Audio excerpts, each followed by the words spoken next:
Good morning dear students. बेटा आज हम करने वाले हैं chapter number 2 the earth and the changes on it.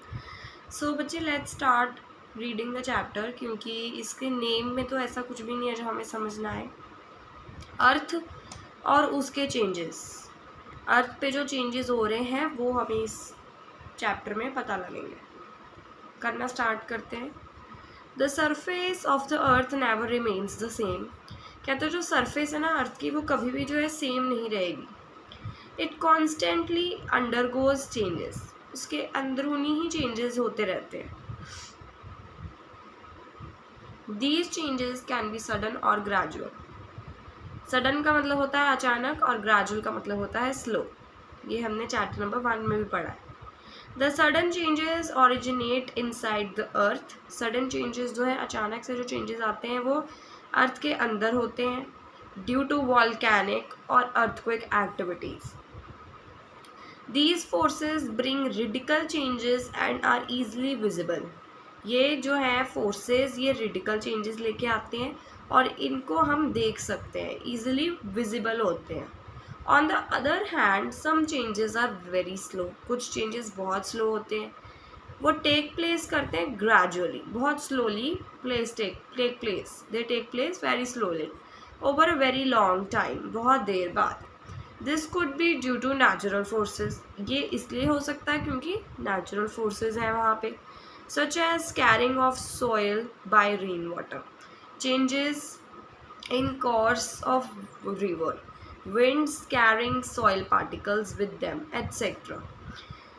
सो यहाँ पे हम फर्स्ट पैराग्राफ को ही समझेंगे। वो कहते कि अर्थ जो है ना वो कभी भी सेम नहीं रहती है, उसके अंदर 2 टाइप्स की चेंजेस होते हैं, sudden and gradual. Sudden changes जो होते हैं वो अर्थ के अंदर होते हैं, जैसे कि वॉल्केनो, जैसे कि अर्थक्वेक, ऐसी एक्टिविटीज़। ये एक्टिविटीज़ रेडिकल चेंज देती हैं और इसको हम आराम से देख भी सकते हैं आसानी से।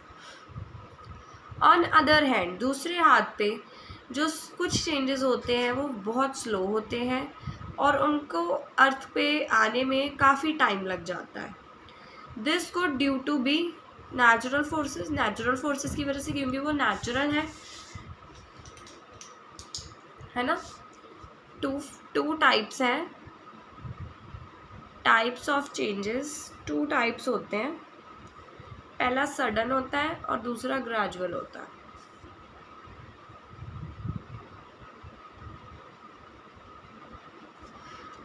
Sudden and gradual. Sudden change क्या होता है, जैसे वॉल्केनो, वॉल्केनिक हो जाएगा, अर्थक्वेक हो जाएगा, ये सब क्या है सडन चेंजेस। जब आने हैं इन्होंने आ जाने, इनको टाइम नहीं लगता आने में। सुनामी, बेटे ऐसे तो बहुत सारे हैं।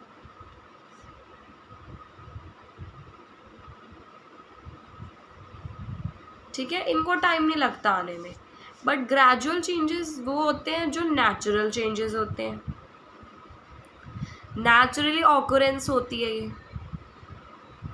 जैसे सॉयल इरोजन, सॉयल इरोजन जो होती है ना बेटा ये नेचुरल है। सॉइल इरोजन होने में बहुत टाइम लग जाता है, ऐसा नहीं कि 1 मिनट 2 मिनट बाद ही, है ना। पहला तो आ गया सॉइल इरोजन, दूसरा आपने किया था एक इवेपोरेशन भी होता है। Evaporation is also a change. Evaporation होने में भी टाइम लगता है ना, वो भी सडन नहीं है, वो भी ग्रेजुअल है। तो ऐसे के एग्जाम्पल्स जो होते हैं वो ग्रेजुअल होते हैं। फिर वो कहते हैं कि human factors can play an equal important role in changing the surface of earth. Humans की भी कुछ ऐसे किए हुई एक्टिविटीज़ हैं जो कि इम्पॉर्टेंट रोल देती हैं अपना changing of surface of earth. Earth की सरफेस में चेंज होने का ह्यूमन फैक्टर भी एक इम्पॉर्टेंट रोल प्ले कर रहा है। The examples are cutting down of forest, जैसे कि डिफॉरेस्ट्रेशन करना, कंस्ट्रक्शन ऑफ रोड्स को बनाना, ब्रिजेस को बनाना, रेलवे लाइंस बनाना, लार्ज स्केल माइनिंग करना, building of dams banana etcetera. In this chapter, we will study about the processes that are involved in bringing gradual changes upon the earth surface. तो कहते हैं इस chapter में हम वो changes पढ़ेंगे जो कि ग्रेजुअल है, स्लो है आने में अर्थ के सरफेस पर। तो यहाँ पे उन्होंने कहा हमको, वो कह रहे हैं, कहते कि आप ह्यूमन एक्टिविटी जो है ना बहुत मेन इंपॉर्टेंट रोल प्ले करती है अपने सरफेस ऑफ अर्थ को चेंज करने में। क्यों ऐसा? क्योंकि बेटा एग्जांपल जैसे डिफॉरेस्टेशन हम करते हैं, कंस्ट्रक्शन ऑफ रोड्स करते हैं। जैसे रिसेंटली अभी हिमाचल में केदारनाथ में सिक्स वे रोड्स बनी है। 6 वे रोड्स पता होगा बच्चों को, 6 वे रोड्स जिस पे ट्रक्स जा रहे हैं, बड़े ट्रक्स जा रहे हैं, छोटी टेम्पो ट्रैवलर्स जा रही हैं, गाड़ियाँ लग जा रही हैं, बाइक्स लग जा रही हैं, स्कूटर्स लग जा रहे हैं, मतलब डिफरेंट व्हीकल के लिए डिफरेंट टाइप्स ऑफ रोड्स बना रहे हैं। तो उससे उनके बहुत बार न्यूज़ आई है कि उनके क्या हो रहा है, फ्लड के चांसेस बढ़ रहे हैं, बादल उनके फट रहे हैं वहाँ पे। बादल फटना मतलब क्लाउड बर्स्ट होना, है ना। तो ऐसे ही रोड बनाने की वजह से भी चेंजेस आ सकते हैं। ब्रिजेस बना रहे हैं, वो ब्रिजेस बनाने में भी चेंज आते हैं। रेलवे लाइंस बना रहे हैं, लार्ज स्केल पे माइनिंग कर रहे हैं, डैम्स बना रहे हैं। तो कहते हैं इस चैप्टर में हम यही पढ़ने वाले हैं कि ग्रेजुअल चेंजेस अर्थ पे इन्वॉल्व कैसे होते हैं। पहले तो एक्सटर्नल प्रोसेस देखते हैं, बाद में इंटरनल पे जाएंगे। देखते हैं इंटरनल है इसमें, agents of gradation. Chapter is bag तो मे बी 2-3 पार्ट्स में ख़त्म होगा, कोई बात नहीं, है ना। चलिए, कहते हैं एक्सटर्नल प्रोसेस क्या है। Any process working on earth surface, कोई भी प्रोसेस जो कि अर्थ की सरफेस पे है और ब्रिंग कर रहा है चेंजेस, उसको कहते हैं एक्सटर्नल प्रोसेस। हमें पता ही है, हमने इन स्मॉल क्लासेस हमने इंटरनल एक्सटर्नल का मतलब पता है ना। इंटरनल बॉडी पार्ट्स जैसे एक्सटर्नल बॉडी पार्ट पढ़े हैं। Internal means inside, external means outside. ये आउटसाइड के बॉडी पार्ट्स हैं, ये इनसाइड के बॉडी पार्ट्स हैं। ठीक है, तो वो क्या कह रहे हैं, कहते हैं कि एक्सटर्नल प्रोसेस में सबसे पहले एक्सटर्नल क्या होता है, any process working on earth surface. Clearly देखना, छोटा सा ही सर्कल बना के समझा रही हूँ। ये जो है ना, ये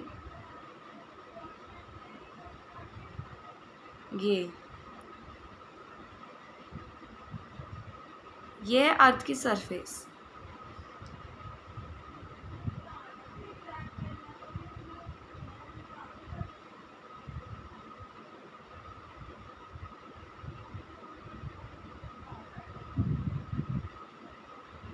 ठीक है, ये देखो, ये क्या है, एक्सटर्नल। समझ आया एक्सटर्नल क्या है? ये जो मैंने पेन से किया है दैट इज एक्सटर्नल। तो यहाँ पे वो कहते हैं कि यहाँ पे देखते हैं कौन से चेंजेस आएंगे। हम अभी जो मैं आपको बताती हूँ एक और चीज़,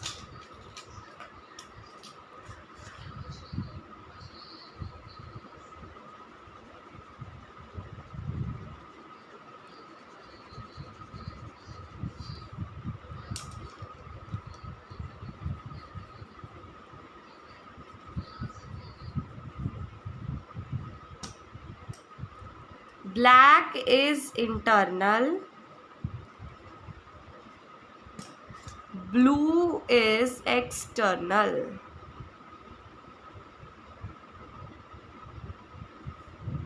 एक्सटर्नल मतलब बाहर। ठीक है, क्लियर हुआ। तो कहते द एक्सटर्नल प्रोसेस में lower the level of land by wearing away rocks particles. तो कहते हैं कि एक्सटर्नल प्रोसेस जो है वो लोअर हो सकता है उसका लेवल लैंड का, किससे, रॉक्स के पार्टिकल से। It can also raise the level of land where the soil particles are deposited. अब वो एक बात हमें बता रहे हैं, कहते हैं कि अगर वहाँ पे रॉक्स हैं, लैंड पे अगर रॉक्स हैं तो उसका जो लेवल है लैंड का वो डिक्रीज हो जाता है, ठीक है। बट अगर उस पे लैंड पे सोयल है तो फिर उसका पार्टिकल्स की वजह से वो इंक्रीज हो जाता है। External process include changes on account of weathering and gradation. तो कहते हैं कि एक्सटर्नल जो प्रोसेस है वो इंक्लूड करते हैं ऐसे चेंजेस को जो कि वेदर के हिसाब से होते हैं एंड ग्रेडेशन के हिसाब से होते हैं, ठीक है। तो first is weathering, first step हम क्या पढ़ रहे हैं, वेदरिंग। कहते हैं the term weathering refers to the process that breaks rocks into smaller particles, ठीक है। तो कहते हैं टर्म वेदरिंग उसको कहते हैं जो कि रेफर करता है उन प्रोसेस को जो कि रॉक्स को तोड़कर स्मॉलर पीसेस में, स्मॉलर पार्टिकल्स में बनाते हैं। It includes erosion, deposition. They disintegrate as they are exposed to all types of weather changes. The effect of weathering can also be seen on stone. जो effect है weather का वो stone पे भी हम देख सकते हैं, मॉन्यूमेंट्स पे भी देख सकते हैं, बिल्डिंग्स पे भी देख सकते हैं, वेयर पीसेस ऑफ स्टोन्स पे भी देख सकते हैं। Gate flaked off and iron railing gate rusted. अब एक मेरी बात ध्यान से सुनना, इन क्लास 6 साइंस, जो नहीं जिनको पता ना साइंस का, बट स्टिल उनको ये कंसेप्ट तो पता होगा। रस्ट क्या होता है, रस्टेड ऑब्जेक्ट क्या होता है? रस्टेड ऑब्जेक्ट वो होता है जो आयरन है। ये फॉर एग्जांपल ये मैं आयरन आज अपने घर पे लेके आई हूँ, आयरन रॉड लेके आई हूँ मैं घर पर अपने। किस पर्पस के लिए? फॉर एग्जांपल मैंने इस पे कर्टन्स लटकाने हैं, ठीक है, कर्टन्स लटकाने मैंने इस पे आयरन रॉड पे, बट मैं 2-3 दिन इसको लगाना भूल गई और इसको मैंने धूप में रख दिया। फिर क्या हुआ, वो ब्राउन पड़नी शुरू हो गई, जैसे लगता है कि ख़राब हो रही है रॉड। तो इस ख़राब होने को कहते हैं रस्ट। इस ख़राब होने को क्या कहते हैं? रस्ट होना। किसी आइटम का, किसी चीज़ का रस्ट होना उसको कहते हैं। समझ आया? रस्ट का मीनिंग समझ आ गया, ठीक है। इसको कहते हैं रस्ट। अब एक और बात ध्यान से, कहते कुछ भी हो जाए, फॉर एग्जाम्पल ये आपकी वॉल है, वॉल पे वाइट पेंट हुआ है, नीचे उसके लगा है सीमेंट, वॉल पे वाइट पेंट हुआ है, नीचे उसके सीमेंट लगा है। चलो ले लो, ये आपके ग्रे पेंट हुआ है वॉल पे, ग्रे पेंट हुआ है वॉल पे आपके। अब बारिश पड़ रही है, बहुत बहुत तेज़ बारिश पड़ रही है, 4-5 बार बारिश पड़ रही है, तो ये जो पेंट है ये रिमूव होने लग जाएगा, क्योंकि बारिश पड़ रही है। तो ये पेंट क्या होएगा? रिमूव। कई जगह पे रह जाएगा, कई जगह पे रह जाएगा और कई जगह पे ख़राब हो जाएगा। मतलब पेंट क्या हो गया? ये ख़राब हो गई ड्यू टू रेन। तो वो कहते हैं कि कोई भी वेदरिंग इशू हो, बट वो इफ़ेक्ट जो है स्टोन्स पे भी पड़ता है, स्टोन्स पे भी इवन पड़ता है। ब्रिक रखोगे आप अपनी, ब्रिक क्या होती है? पत्थर, ईंट। पत्थर को रखोगे बारिश में, पानी में रखो पत्थर को, अगर for example, don't try this at home बेटा, पानी को रख रहे हो, पत्थर को रख रहे हो पानी में, आप देखो कि 2-3 दिन बाद वो भी थोड़ा टूटने, क्रैक होने, ऐसे क्रैक होने लग जाएगा कहीं ना कहीं से। मतलब स्टोन जो है वो भी वेदर से डरकर टाइप रहता है, ठीक है। आगे करें अब हम।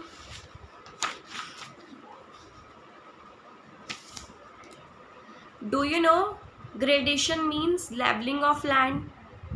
ग्रेडेशन का क्या मीनिंग होता है? Levelling of land. ये 2 वेज में ऑकर होता है, जैसे एग्रेडेशन एंड डिग्रेडेशन। अब एग्रेडेशन का क्या मतलब होता है? Means adding of sediments and raising the level of land. Aggradation का मतलब होता है लेवल अप करना, डिग्रेडेशन का मतलब होता है break down of bearing away of sediments, lowering the level of land कह दो सीधा से। कैसे याद रहेगा अब, कैसे याद रहेगा मैम हमें अब कि ग्रेडेशन और इग्रेडेशन का क्या फ़र्क है?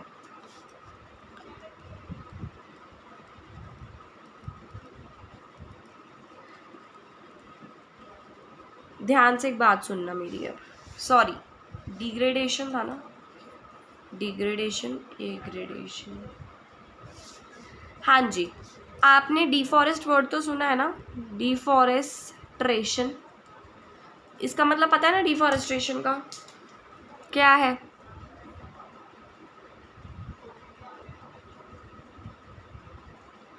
Cutting down of trees, cutting down of trees है डिफॉरेस्ट्रेशन का मतलब बेटे सेम।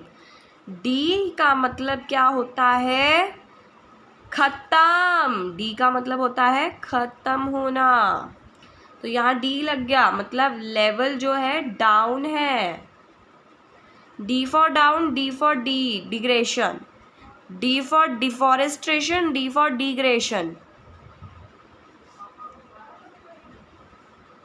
इग्रेशन मतलब लेवल अप। ठीक है, आगे करें अब हम बेटा, चलो इरोजन पढ़ते हैं आज, उसके बाद हम एक बार डिपोजिशन भी पढ़ लेंगे। Agents of gradation we will do tomorrow, ठीक है। इरोजन का क्या मतलब हो रहा है? इरोजन का मतलब होता है एक्सेस इरोजन और डिनोडेशन refers to gradual wearing and carrying away all those loose particles of disintegrated rocks which lie exposed on the earth's surface. Disintegrated rocks lie exposed earth's surface by weathering agents of gradation, running water, wind, moving ice and sea waves. इसमें क्या समझाना चाहते हैं वो? ठीक है, erosion का क्या मतलब होता है? एक्सेस, कहते किसी चीज का एक्सेस या डिनोडेशन, छोड़ दो denudation word, excess, excess refers to gradual wearing and carrying away all those loose particles. वो बस इसमें ये समझाना चाहते हैं, कहते कि देखो ध्यान से बात सुनना मेरी। फॉर एग्जाम्पल यहाँ पे पत्थर पड़े हैं, बजरी पड़ी है टाइप ऑफ, पता है ना बजरी सबको, बजरी पड़ी है, और यहाँ पे मिट्टी है उसके पास, उसके साथ मिट्टी भी तो आएगी ना, आती है ना मिट्टी, है ना? तो बेटा डस्ट जो है वो तो फ्लो हो जाएगी ना,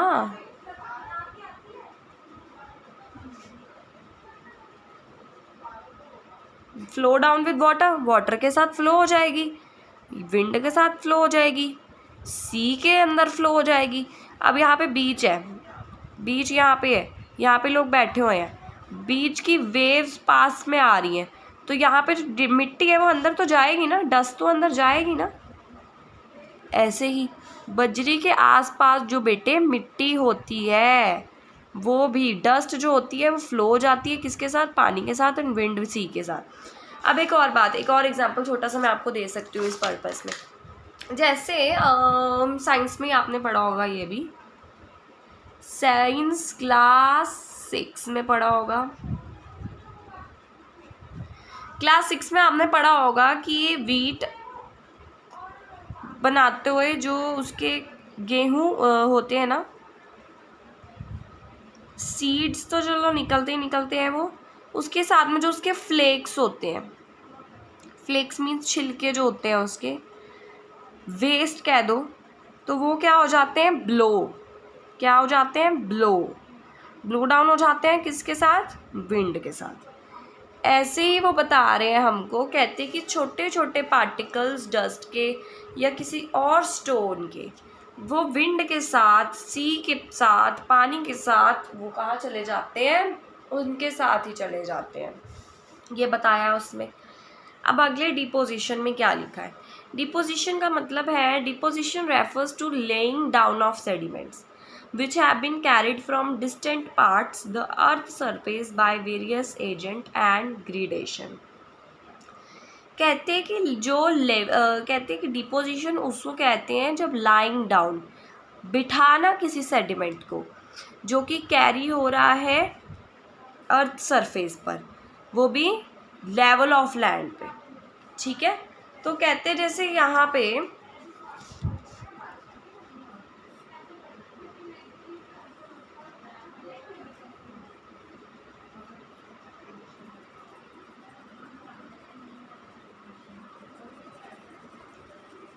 क्या है? डस्ट।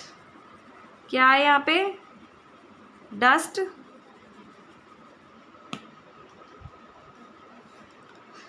पहले डस्ट जो थी वो ऐसे थी, मतलब फैली हुई थी टाइप ऑफ, बट बाद में ग्रेडेशन से क्या होता है, डस्ट बैठ जाती है। बैठ गई डस्ट, बैठ गई, उसको कहते हैं डिपोजिशन। जब डस्ट बैठ जाए, जब कोई चीज़ टिक जाए, जैसे सरफेस पर कोई चीज़ टिक जाए, उसको कह देते हैं deposition. The continuous process of deposition results in the formation of soil at other places.